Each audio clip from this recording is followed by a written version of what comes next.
오늘 말씀은 창세기 40장입니다.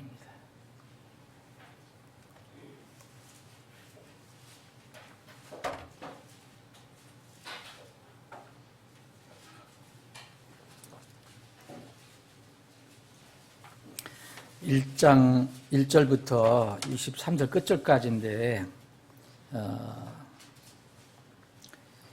이 다 읽지 않고요. 몇 구절만 읽겠습니다. 1절입니다. 이 일들 후에 이집트의 왕의 잔 맡은 자와 빵 굽는 자가 자기들의 주 이집트 왕에게 실수를 범함에 그렇게 되어 있는데, 죄를 지었더라, 이런 게 더 이해가 이제 빠를 겁니다, 여러분. 이집트 왕에게 죄를 지었더라. 2절, 이에 파라오가 자기 관리들 중에 두 사람 곧 잔 맡은 자들의 우두머리와 빵 굽는 자들의 우두머리에게 노하고 그들을 호위대장의 집에 감금하여 감옥에 두니 그것은 요셉을 묶어둔 곳이더라.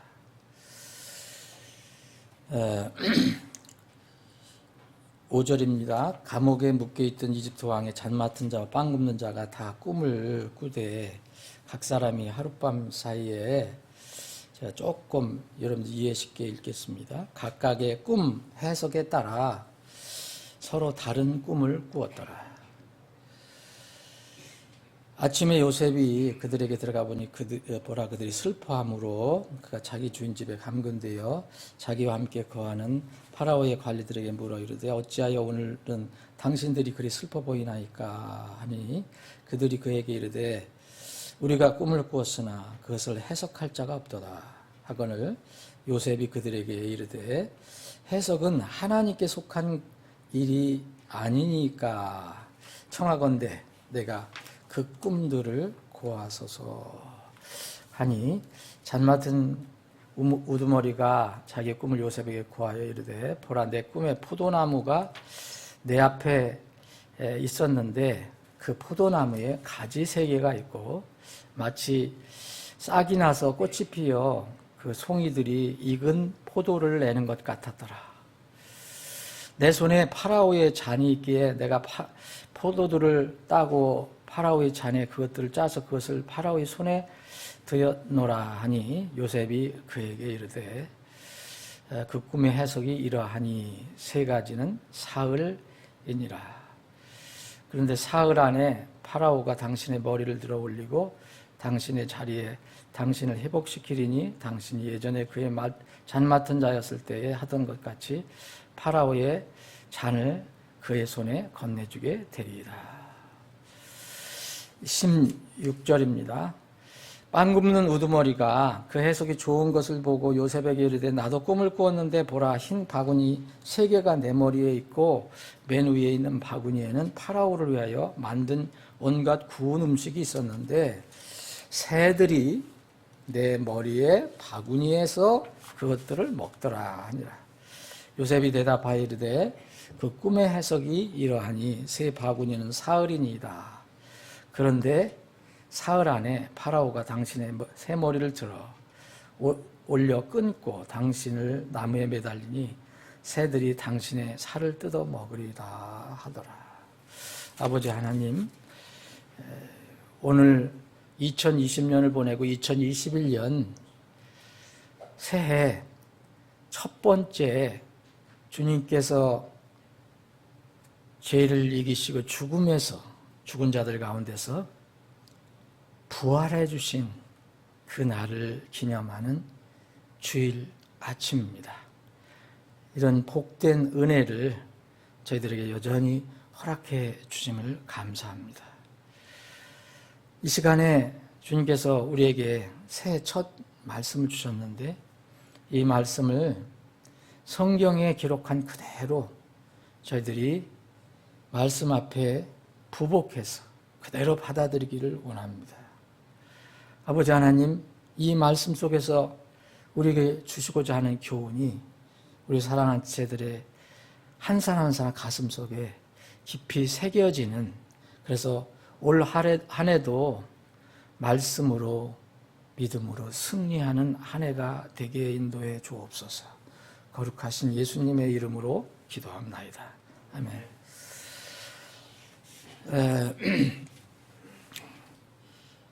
우리는 사람은 이제 꿈이라는 것을 가지고 있는데 꿈하면은 실제로 우리가 꾸는 꿈, 여러분 어제 저녁에 뭘 꾸셨어요? 오늘 저는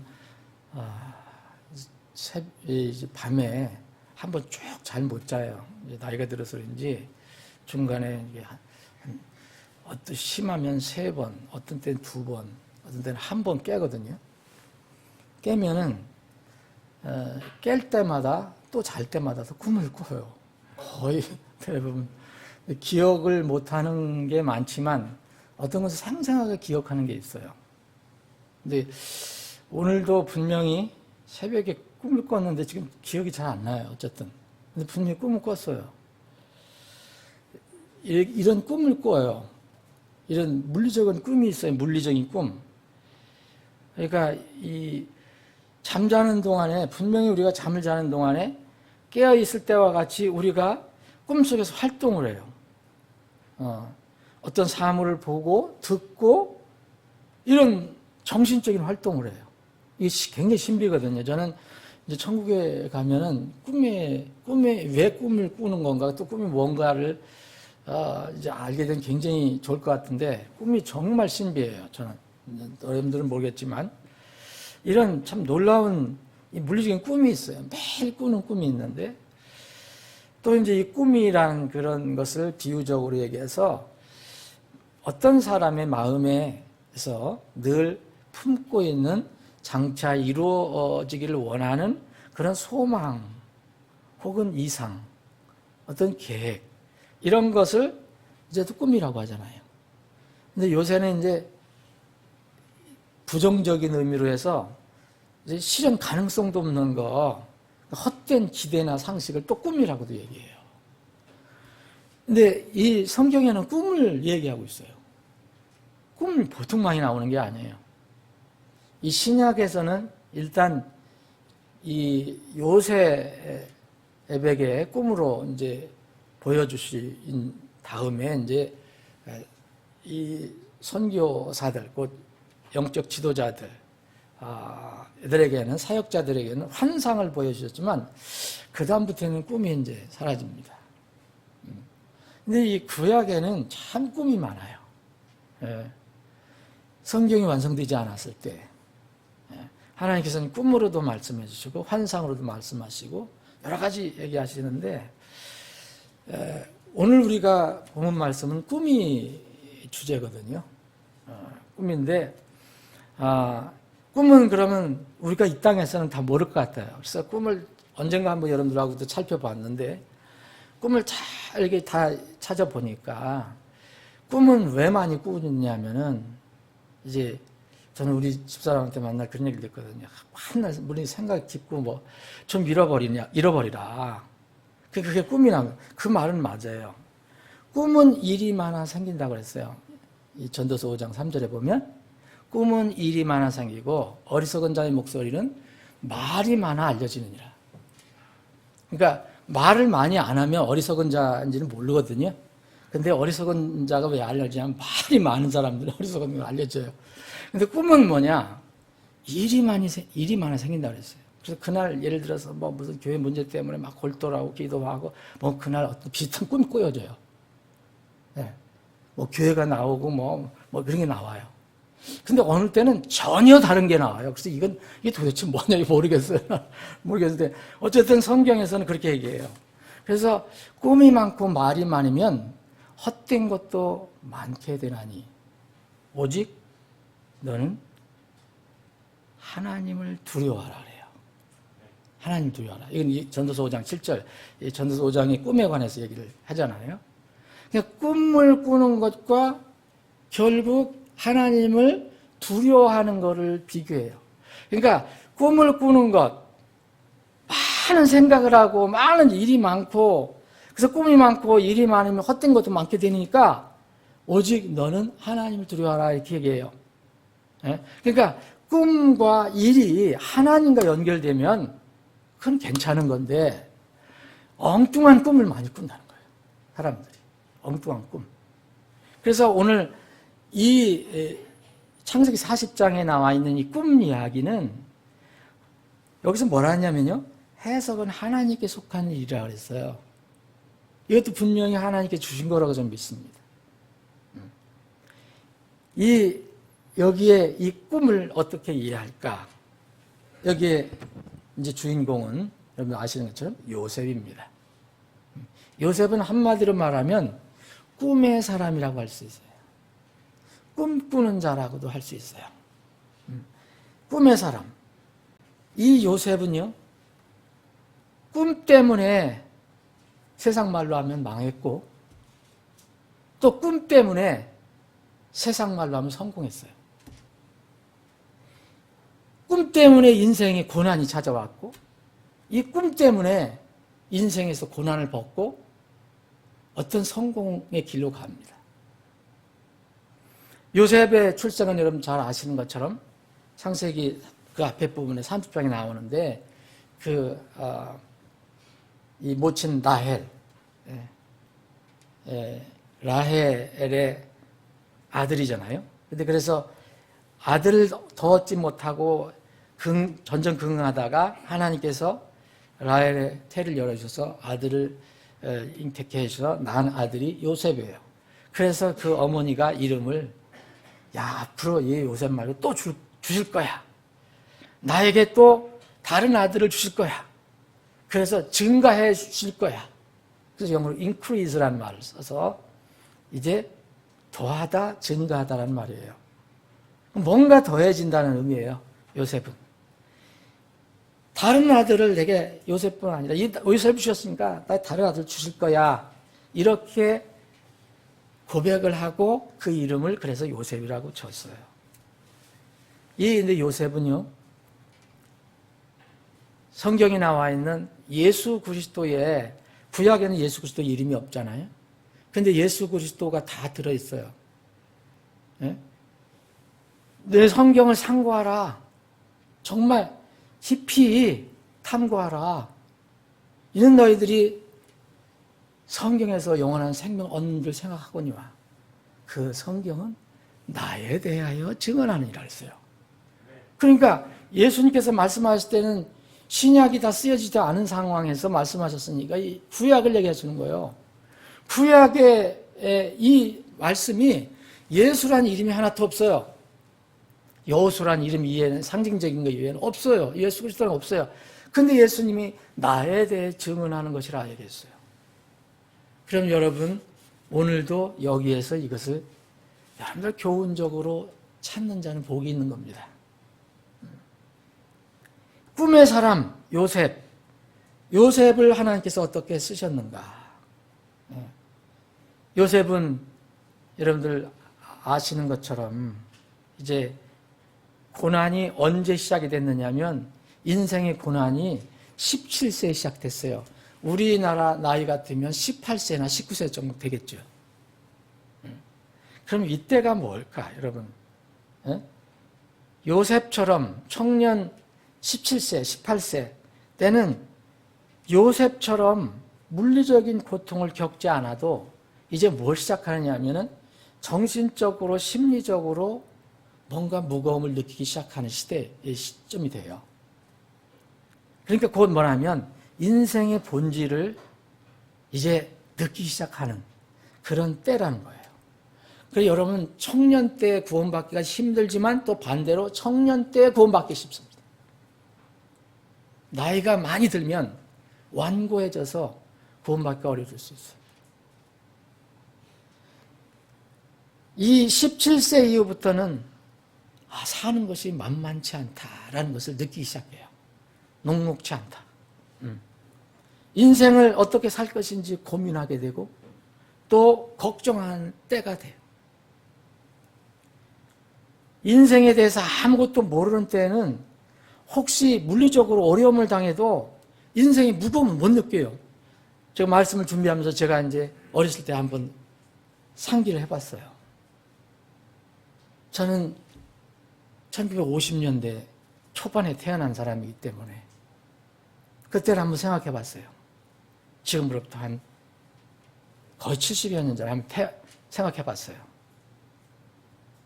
그때는요, 내가 지금과 비하면 1950년대하고 2020년대하고 비교하면 물질적인 차이는요, 극명해요. 우리 친구들은 전혀 이해를 못하는 그런 시대예요. 지금 이해하려면은 북한 소식을 계속 들어야 돼요.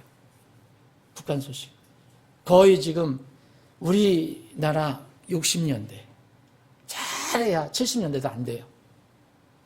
50년대, 60년대. 평양 빼놓고, 평양 바깥에.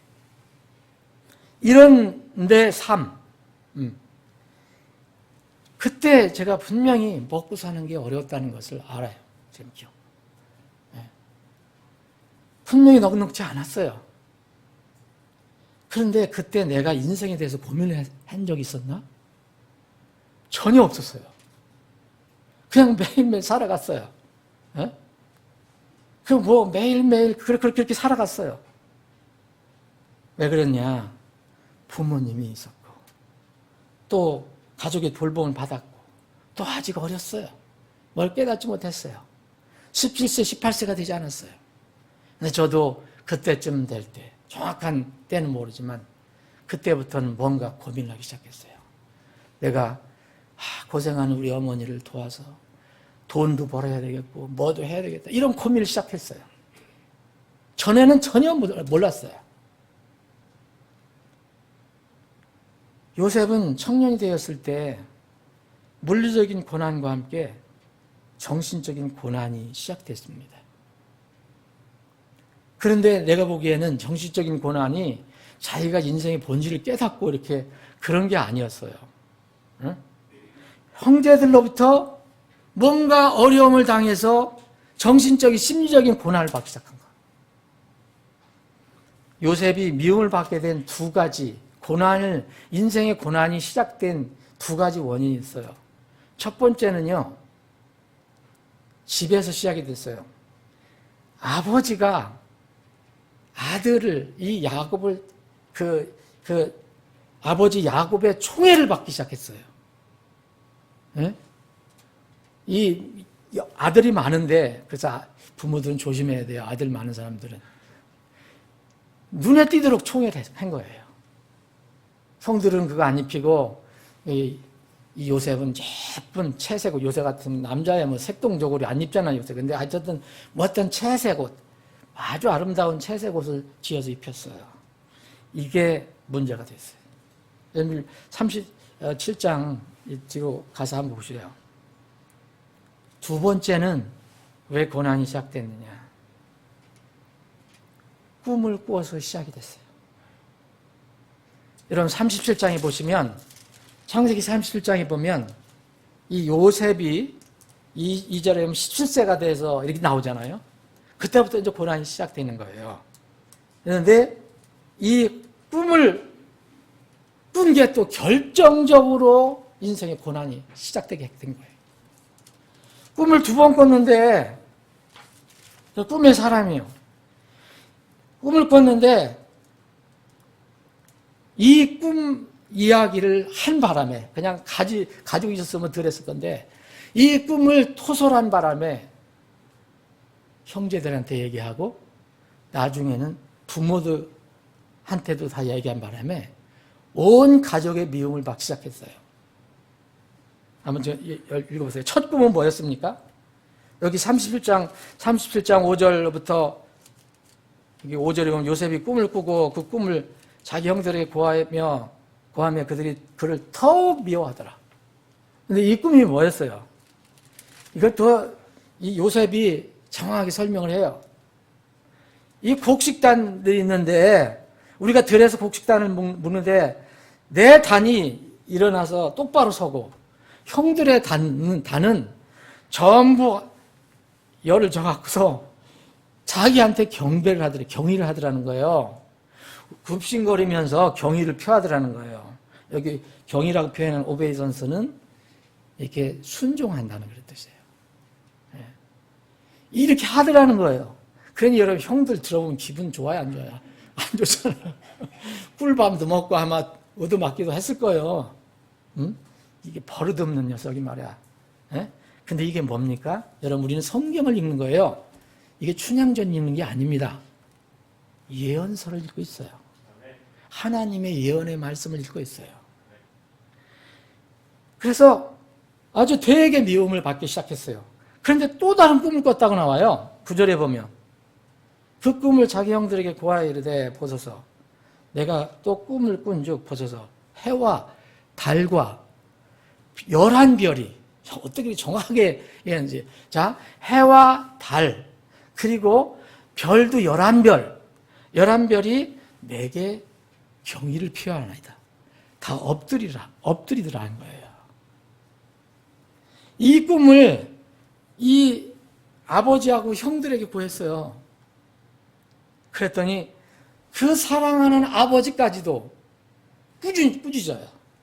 그래서 그 아버지가 그를 꾸짖어. 그랬어요. 네가 꾼 이 꿈이 도대체 뭐냐? 그러면서 나와 내 어머니와 내 형제들이 참으로 가서 땅에 엎드려 네게 절하겠다는 말이냐? 이렇게 얘기하는 거예요. 여러분, 아들이 꿈을 꿨는데 아버지하고 어머한테 와서 아버지 어머니 나한테 이렇게 절을 합디다. 그럼 기분 안 좋을 거 아니에요. 도대체 뭔가 이게. 응? 그래서 그런데 그때부터 형들은 이제 미움을 넘어서 시기를 시작해요. 그의 아버지는 그러나 우중을 줬지만 그 말을 마음에 간직했다고 그랬어요. 여러분, 이 야곱은 온갖 이 역경을 겪고 하나님의 음성을 듣고 하나님 말씀을 접한 사람이잖아요. 아, 이거는 예사스럽지 않구나. 이렇게 생각했던 거예요. 하나님께서 말씀을 그때 기록해 주신 것도 아니고 그러니까 이제 하나님의 무슨 뜻이 있구나 이렇게 생각했을 거예요. 여러분, 요셉은요, 메시아가 오시기 전에 약 BC 1700, 1800년대 하여튼 대략 이런 전에 있었던 사람인데 예수 그리스도의 구약에 있는 여러 가지 그림자, 모형, 모습 이것 중에 한 사람이에요. 요셉이. 초림 예수님께서 육신의 부모에게 어떻게 하셨는지 여러분 잘 아시죠? 태초부터 계셨던 하나님이신데 그분이 하나님의 아들로서 사람의 아들로 오셔요. 육신을 입고 오셔요. 임마누엘 하세요. 말씀이 우리 가운데 거하심에 하는 일이 일어나요. 그 내용이 여러분 이 마태복음이나 누가복음에 나와요. 앞에 부분에. 그게 우리가 지난번 살펴본 성탄절 의미 아닙니까? 그런데 이제 12살이 됐어요. 예수님이 12살이 돼갖고 아주 신실한 부모는 신실한 유대교를 믿는 사람이니까 구약 말씀 믿는 사람들이니까 6월절에 다 집을 떠나서 예루살렘에 올라갑니다. 예수님 12살 때. 부모하고 친척 친지들하고 다 몰려서 가요. 근데 거기 가서 이제 6월절 명절을 지키고 때가 돼서 이제 옵니다. 사람들이 엄청나게 많잖아요. 더구나 친척, 친지들 같이 갔다고 나와요. 근데 예수님은 12살짜리니까 그런데 예수님이 그 친척, 친지, 우리 가족 거기에 끼어있는지도 모르고 부모님들이 피곤했는지 하여튼 그냥 와요. 다, 저기 친척, 저 뒤에 누구 집에 같이 머물러 있겠지. 그 가족이 머물러 있겠지. 옵니다. 3일 만에 아들이 없는 것을 발견하죠. 다시 돌아가요. 깜짝 놀래갖고. 그랬더니 예루살렘에 가보니까 여전히 예루살렘 성전에서 그 유대인들과 토론을 하고 있어요. 그래서 예수님, 그 어머니가, 야, 아들아, 내가 어찌해서 그러니까 우리 부모에게 이렇게 하냐. 누가복음 2장 읽어보세요. 내 아버지와 내가 근심했는지 너 아느냐? 너를 그렇게 찾았다. 그랬더니 예수님이 이렇게 당돌하게 얘기해요. 12살짜리가 어찌하여 날 찾으셨습니까? 내가 반드시 내 아버지 집에 있어야 할 줄 알지 못하셨습니까? 이렇게 반문을 해요. 굉장히 버릇없죠. 어떤 면으로 버릇없죠. 네? 이건 뭡니까? 이 뒷부분은요, 하나님의 아들, 태초부터 계셨던 그 아들의, 하나님의 아들 입장에서 얘기하시는 거예요. 그래서 사람의 아들로서 얘기하신 게 아니에요. 또 여러분 또 이런 것도 곳곳에 나옵니다. 십자가에 매달릴 때도 말씀하셨고, 어머니에게 뭐라 했어요? 여인아라고 불렀어요. 또 여러분 가나 혼인잔치, 요한복음 2장에 보면 가나 혼인잔치 나오죠. 한참 흥이 돋는데 이 포도음료가 다 떨어졌어요. 항상 어머니가 나서잖아요. 아버지 안 나서고 어머니가 나서, 예, 이거 포도음료가 다 떨어졌는데, 그랬더니 거기서 정색을 하시죠. 예수님 정색을 하십니다. 여자야, 내가 당신과 무슨 상관이 있나 이거. 여러분 이건 뭘 얘기합니까? 예수님이 하나님이시다는 것을 알려주시고 있어요. 그래서 이 예수님은 정말 놀랍게 성육신 하셔서 오신 분이라는 거예요. 그래서 그런데 성육신 하셔서 사람의 아들로서 역할을 하셨냐? 이것도 철저히 하셨어요. 같은 누가복음 2장에 보시면 그렇게 예수님이 어머니에게 이렇게 당돌한 말씀을 하시면서 또 이래요. 그날 그들에게, 부모에게 이 집으로 내려가서, 나사렛에 내려가서 이르러서 그 두 분께 순종하더라, 복종하더라 나와요. 이거는 사람의 아들로서 역할입니다. 요셉의 이 꿈에는 이게 들어있어요. 요셉, 이 두 꿈은, 요셉은 야곱의 아들로 태어났지만 이 이스라엘의 미래를 알려주는 그런 꿈을 꾼 거예요. 근데 이스라엘의 미래는 누구에 달려 있습니까? 예수 그리스도에 달려 있어요. 예수 그리스도를 모형적으로 보여주고 있어요. 그래서 그 부모도 그에게 절한다고 나와요. 11지파는 말할 것도 없이 절해요. 여러분 뒤에 역사는 이제 아시죠? 요셉이 없었으면 이스라엘은 존재하지 않습니다. 다 굶어 죽었을 거예요. 근데 요셉을 통해서 이스라엘을 죽음에서 건져내요. 그리고 한 민족을 형성해내요. 이건 예수님의 모형이에요. 예수님이 왜 이 땅에 오셨습니까? 요셉은 정말 이 꿈꾸고 나서 이제 시기를 당하고 고난을 받아서 이제는 정말 인생의 가장 밑바닥으로 떨어져요. 죽음 직전의 상황. 그게 이제 노예잖아요. 돈 받고 팔렸어요. 어디로 갔어요? 고향을 떠났어요. 수말리 고향을 떠났어. 부모를 다 잃어버리고 홀로 그 어린 17살짜리가 이제 이집트로 끌려갑니다. 그것도 노예로. 파라오 왕의 고위 관리, 호위대장, 지금 같으면 경호실장의 집으로 노예로 팔려갑니다. 거기 가서 무슨 일이 일어나는지 여러분들 아시죠? 곳곳하게 살려고 하나님을 의지하고, 어떤 상황에서 나는 하나님을 의지한다, 하나님은 나와 함께 계신다, 이런 굳은 믿음을 가서 하는데 계속 모함이 오죠. 보디발의 아내의 모함을 받아서 이제 감옥에, 던전 감옥에, 그 지하 감옥에 들어가게 됩니다. 그것이 바로 이제 39장까지예요.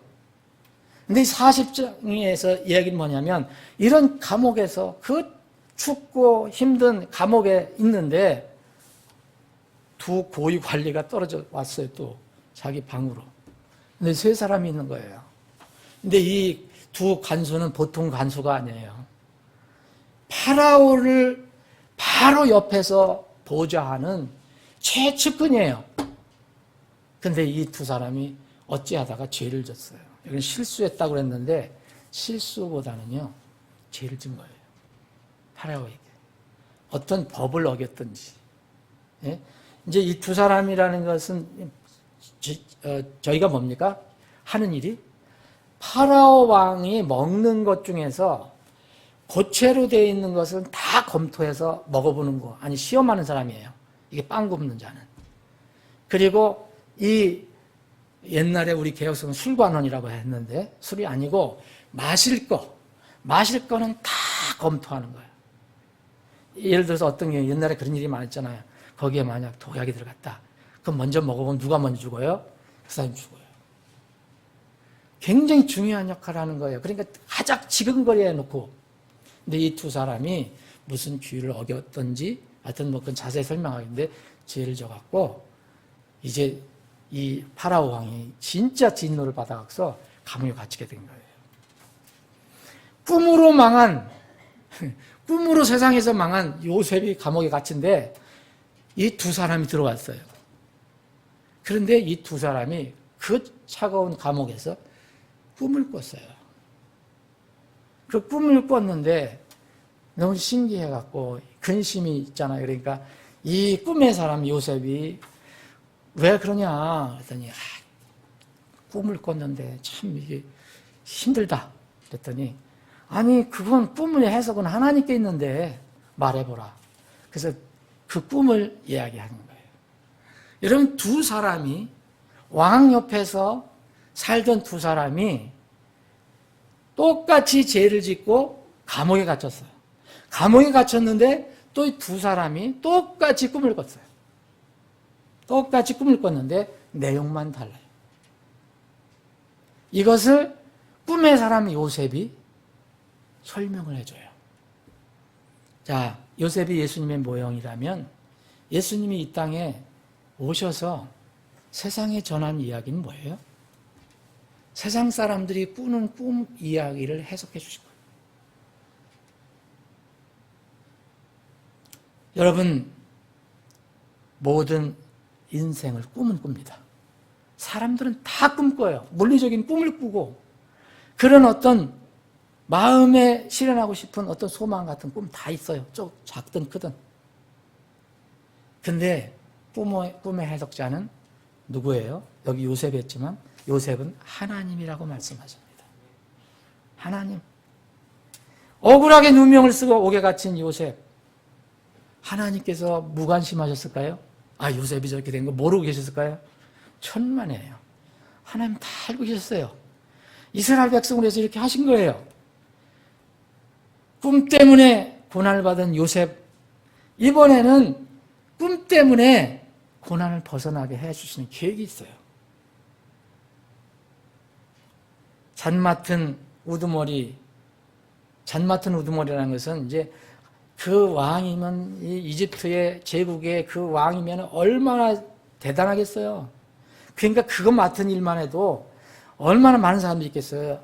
이제 왕이나 왕의 가족들이 먹는 음료를 준비하는 그 큰 부서가 있어요.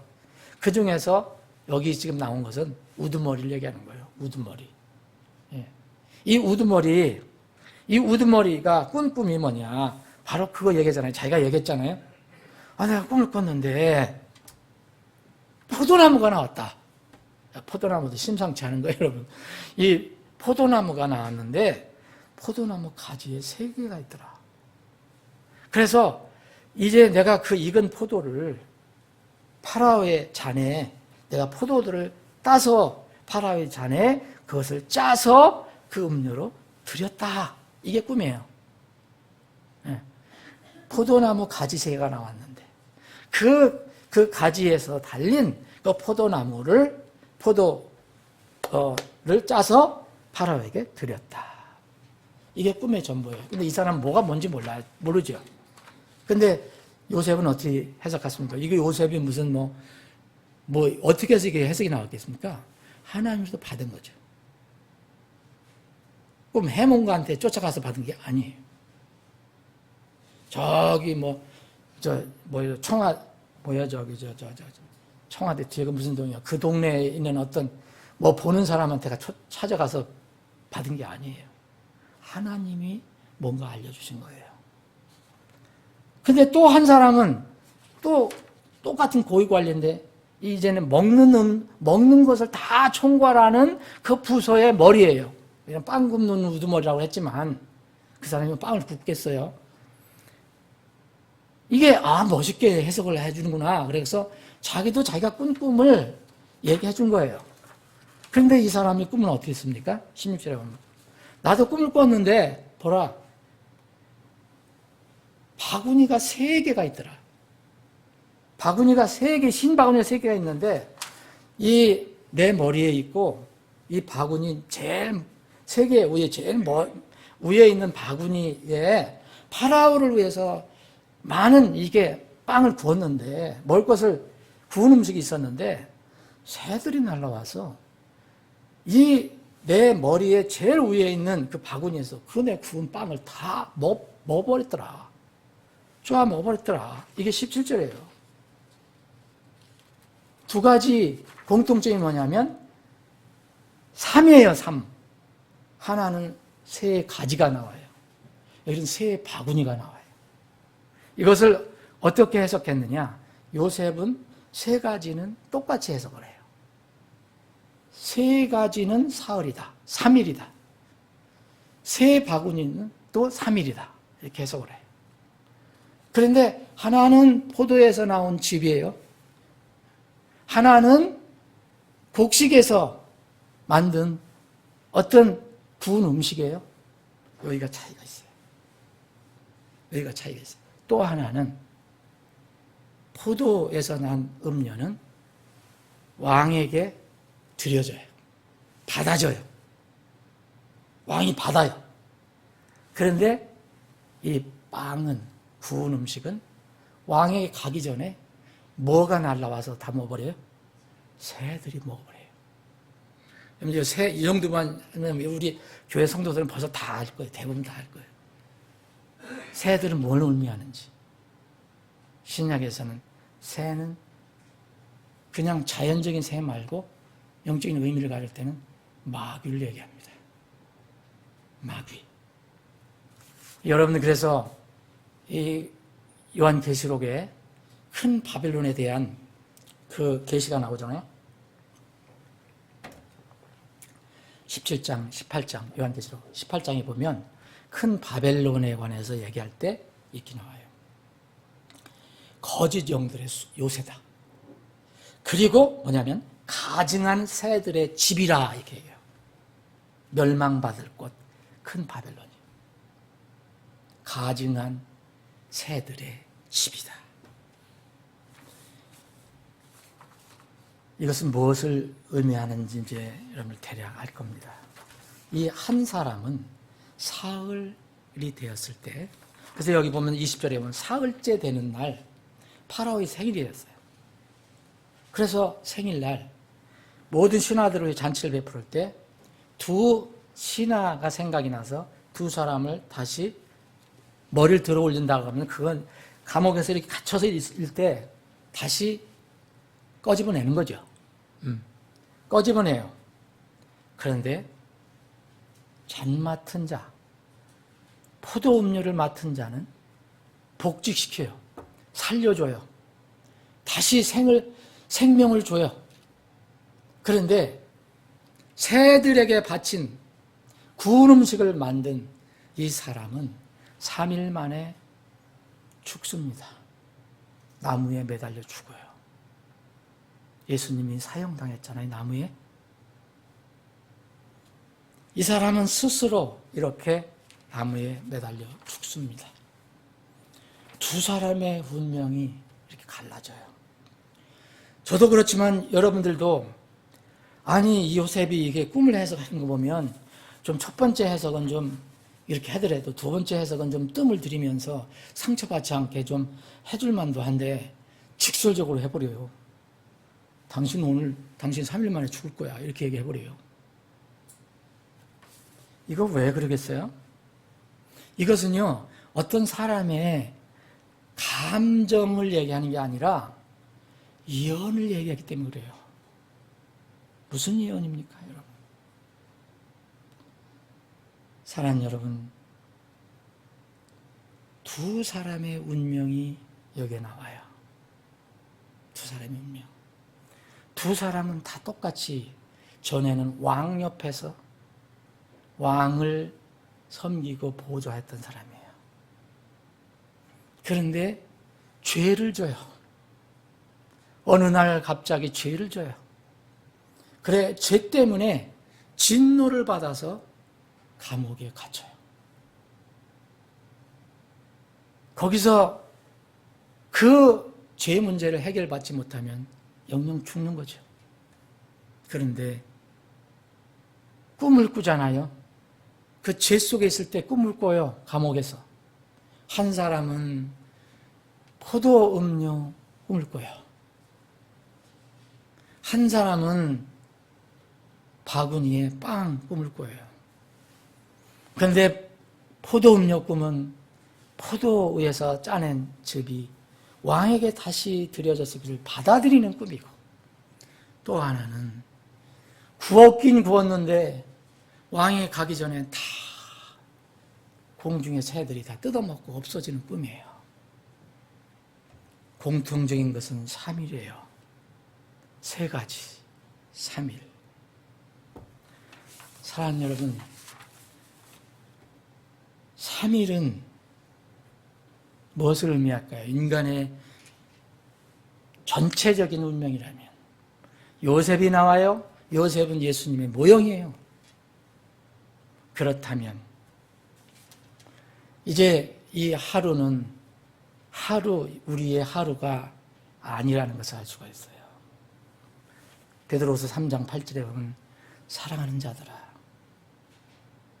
하나님께는 하루가 1000년이 되고 1000년이 하루가 된다는 이 사실, 너희 무지하지 말라 그래요. 이게 만약 하나님의 계시라면, 여러분 이야기로 들으면 이것은 재미있는 이야기로 끝나요. 근데 이것이 생명의 책이라고 여러분들 믿는다면 여기에서 하나님께서 숨겨놓은 계시의 비밀을 여러분들 찾아낼 수 있어요. 주님께서 공생애 중에서 말씀과 수많은 말씀, 수많은 가르치심이 신약 성경에 다 담겨 있다면 주님께서 하신 말씀과 이 가르침의 요약은 뭡니까? 내가 다시 온다는 거예요. 내가 다시 와서 심판한다는 거예요. 심판할 때는 영원한 생명으로 들어가는 자들이 있고 반대로 영원한 멸망에 들어가는 자들이 있다는 거예요. 여러분 마태복음서부터 우선 신약만 받으면 요한계시록까지 그 요약을 한번 찾아보세요. 그것밖에 찾을 게 없어요. 뭐가 다른 게 있습니까? 사흘 안에라는 것. 예수님은 사흘 만에 죽은 자들로부터 부활하셨어요. 죽음 곧 어둠의 권세, 이것은 이틀이에요. 3일이 되면, 3일이 지나면 이제는 빛의 세상이에요. 영원히 살아남과 영원한 영생이 있는 때가 돼요. 예수님께서 죽음의 권세를 정복하러 오신 지 2000년이 지났어요. 이제는 사흘째가 됐어요. 이제는 사흘 안에 오십니다. 이제는 언제든지 3일 안에 오셔서 심판하실 수 있어요. 하나님께서 이미 다 예언을 해놓으셨어요. 여러분 성경 말씀을 어떻게 해석하든지 그것은 읽는 자의 자유예요. 그런데 분명한 것은 이 긴 겨울밤, 코로나 이런 상황에 흥미 위주로 읽으라고 주신 재미있는 스토리가 아니에요. 성경은 우리의 생명과 직결된 생명의 말씀을 우리에게 주신 거예요. 다시 한번 성경 기록을 탐구하라. 너희가 그것들 안에서 영원한 생명을 얻는 줄 생각하거니와 그것들은 나에 대해서 증언하니라. 요한복음 5장 39절. 무엇이든지 전에 기록된 것은, 무엇이든지 전에 기록된 거, 이거 보세요. 오늘 창세기 40장도 무엇이든지 전에 기록된 거예요.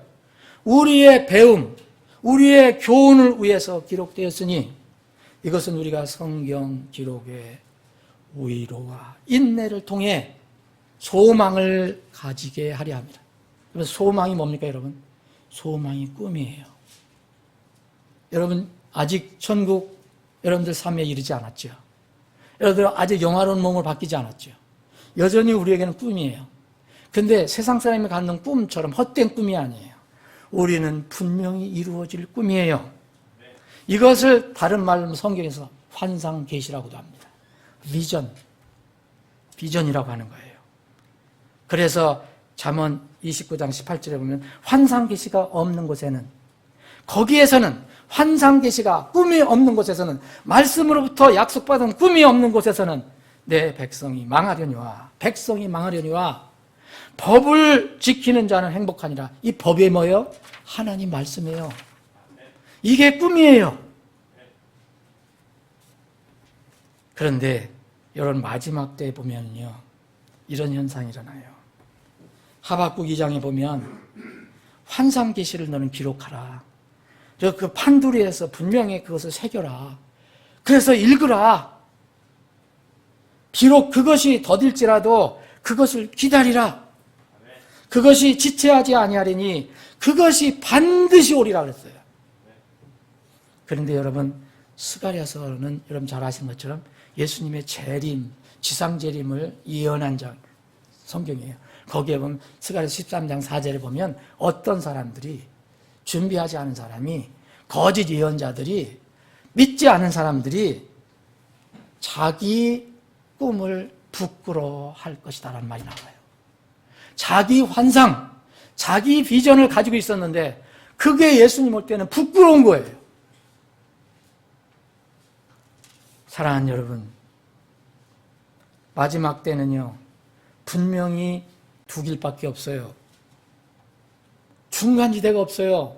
지금도 많은 사람들이 행여나 또 혹시 해서 그렇게 생각을 많이 하잖아요.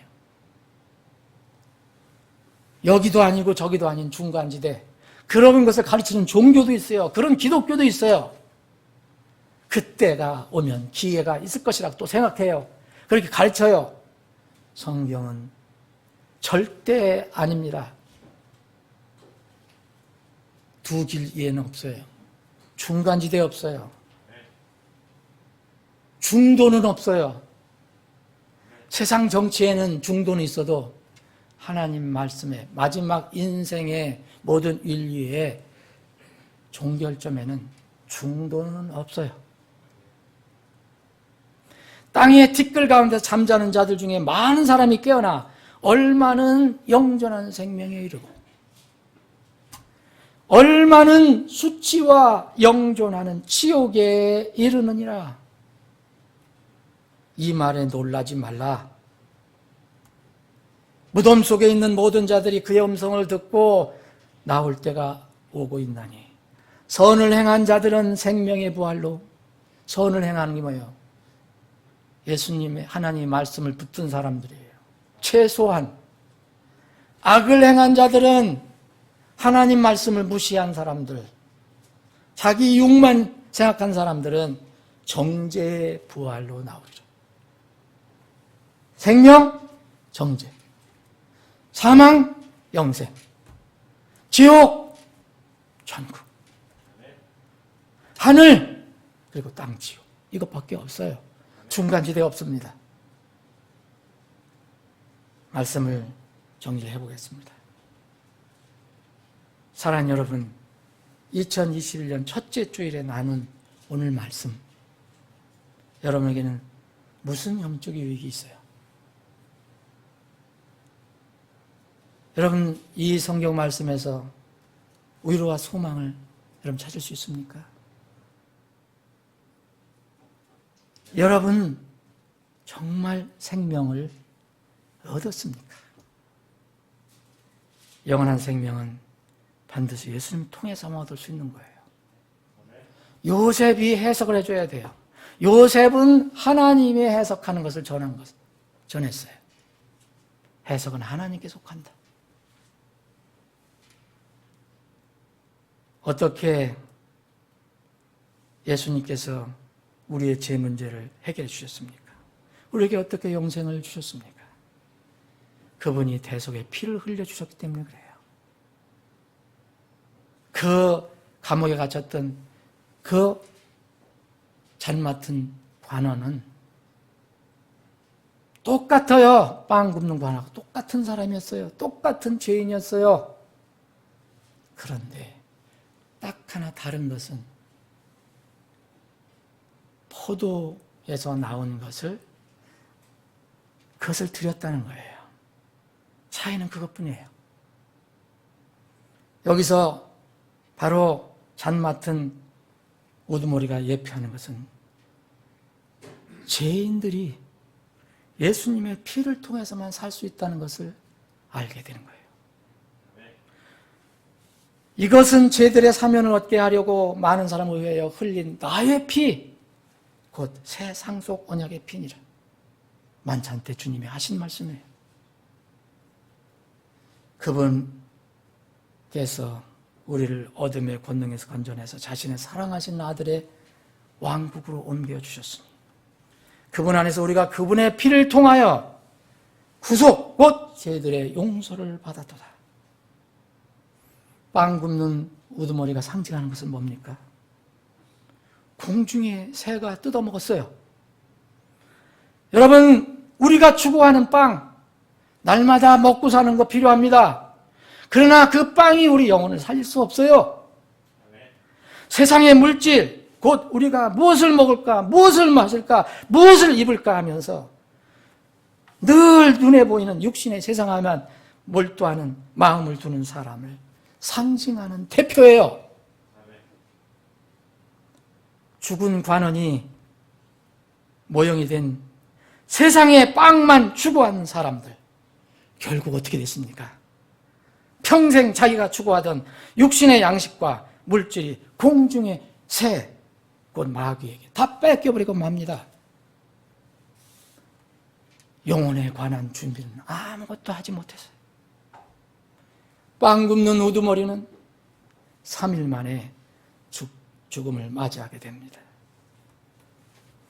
너희가 알거니와 너희 조상들로부터 전통으로 물려받은 너희 헛된 행실에서 너희가 구속받은 것은 빵이 아닙니다. 먹을 것이 아닙니다. 입을 것이 아닙니다. 금이나 은같이 썩을 것들로 된 것이 아니요 오직 흠도 없고 점도 없는 어린 양의 피 같은 그리스도의 보배로운 피로 된 것이니라. 여러분, 우리를 살리는 것은 예수님의 피뿐입니다. 하나님의 영이지 세상의 육이 아닙니다. 살리는 것은 영이니 육은 아무것도 유익하게 하지 못하느니라. 내가 너에게 이르는 말들이 곧 영이요 생명이라. 사랑하는 여러분, 새 두 밤을 우리가 보냈습니다. 여러분, 무슨 꿈을 꾸었습니까? 한 해를 보내고 또 한 해를 맞이한 이 시점에 여러분은 무슨 꿈을 만약 안 꾸셨다 꿈을 꾸고 싶습니까? 아직 코로나19로 어려움이 있습니다. 그러나 우리들의 삶이 하나님 말씀을 어떻게든 우리 삶을 통해서, 우리 입을 통해서, 무엇을 통해서든 전함으로써 영적으로 죽은 사람들에게 생명의 꿈을 꾸게 해주는 그런 해가 되어야 합니다. 사랑하는 여러분, 여러분들과 또 우리 지체는 대부분 영원한 생명을 은혜로 얻은 분들이라고 생각합니다. 그러면 우리의 삶 속에서 이제는 썩어질 것, 세상에서 사라질 것, 이런 꿈을 자꾸 꾸지 말고 이제는 분명히 성취될 생명의 말씀을 붙들고 그런 꿈을 꾸자. 그런 꿈을 꾸는 한 해가 되어야 합니다. 이런 은혜가 여러분들 모두와 저에게 있기를 축원합니다. 아버지 하나님, 날마다 살아가는 것이 주님의 은혜임을 고백합니다. 벌써 2021년 새해도 이틀이 지나고 3일째 저희들이 하나님 집에 모였습니다. 아버지 하나님, 2021년 이 한 해도 저희들이 또 물같이 흐르는 것을 깨닫게 될 것입니다. 이렇게 세월이 흐를 과정 속에서 어느 시점이 되면 그 시간의 흐름이 갑자기 중단되고 우리는 주님 앞에 서게 될 것입니다. 주님을 만날 날을 우리는 알 수 없지만 2021년 주신 한 해 참으로 영적인 꿈을 꾸는, 생명의 꿈을 꾸는 한 해가 되기를 원합니다. 그리고 이런 꿈을 가지고 있지 못하는 혼들에게 이런 꿈을 꾸도록 도와주고 기도하는 한 해가 되게 해 주시옵소서. 그러한 일에 열심을 내는 우리 교회가 되게 해 주시옵소서. 거룩하신 예수님의 이름으로 기도합니다.